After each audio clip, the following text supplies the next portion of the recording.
মা হ্যাঁ মা একটুখানি রাখো তো, তোমাকে আমি একটু পরে ফোন করছি। আচ্ছা হ্যাঁ বল, কাল ভোর 4টের সময় আমাকে ডেকে দিও তো, আমি মহালয়া শুনবো। ঠিক আছে বাবু।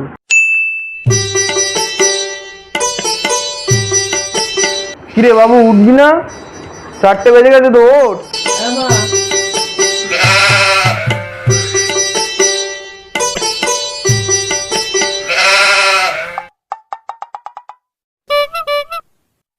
যাই মহালয়াটা চালাই।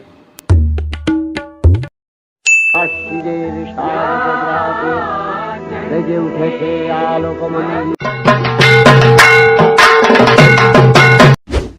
মা হ্যাঁ মা একটুখানি রাখো তো, তোমাকে আমি একটু পরে ফোন করছি।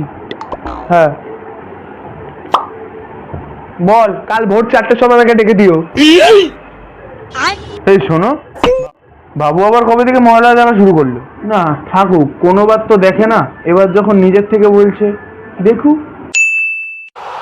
আরে মার মার মার, গোলটা দে, গোলটা। হ্যাঁ হ্যাঁ হ্যাঁ, ওকে বাস দে, ওকে ওকে।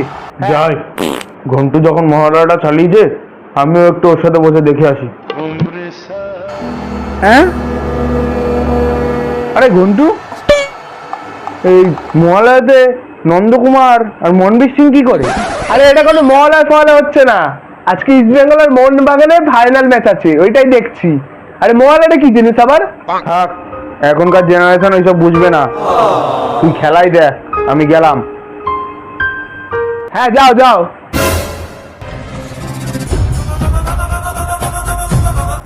বলটা মার, এ মারেও না, কি বলবো।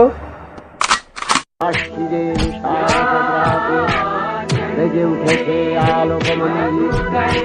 ধরণীর বহিরাকাশে অন্তরীতমে ভ্রমণ। প্রকৃতির অন্তরা